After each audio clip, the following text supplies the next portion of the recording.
Hello दोस्तों, आज मैं आप लोगों के साथ बहुत ही स्वादिष्ट खस्ता और जूसी चंद्रकला मिठाई की रेसिपी शेयर कर रही हूँ।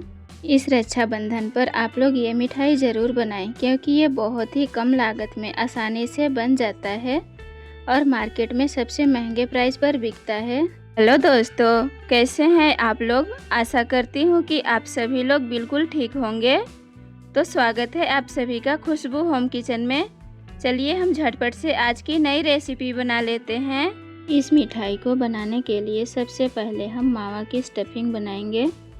हमने यहाँ पर 200 ग्राम मावा लिया है। फ्रिज में रखने से ये थोड़ा हार्ड हो गया है, तो हम इसे कद्दूकस कर लेंगे। आप चाहे तो ताज़ा मावा भी ले सकते हैं।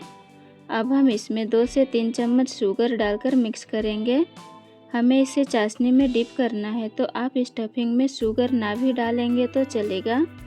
अब हम डो लगाने के लिए 1 कप मैदा लेंगे। आप चाहे तो आधा मैदा और आधा गेहूं का आटा ले सकते हैं। अब हम इसमें मोयम के लिए 1/4 कप घी डालकर अच्छे से मिलाएंगे।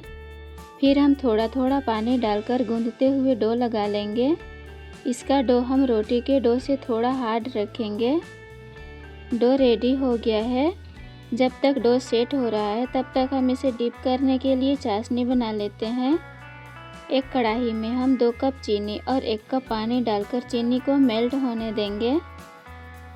जब चीनी मेल्ट होकर चाशनी उबलने लगे तब हम इसमें थोड़ा सा फूड कलर मिलाकर चाशनी उतार लेंगे।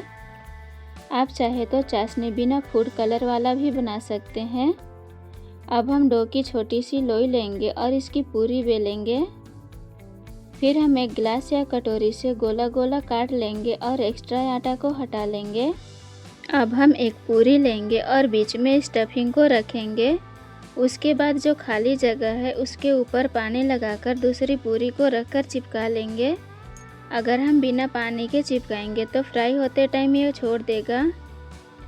फिर हम इसके किनारे को इस तरह से मोड़ते हुए इस प्रकार का शेप बना लेंगे।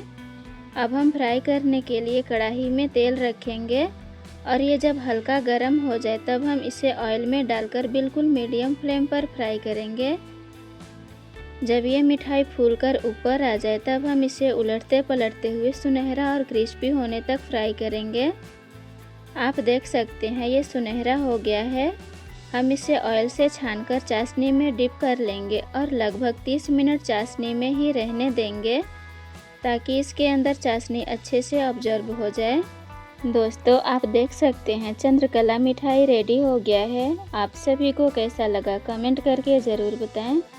दोस्तों, अगर आप सभी को रेसिपी अच्छी लगी हो तो वीडियो को लाइक, शेयर और चैनल को सब्सक्राइब करें। मिलते हैं नेक्स्ट वीडियो में एक अच्छी सी रेसिपी के साथ। तब तक के लिए बाय बाय।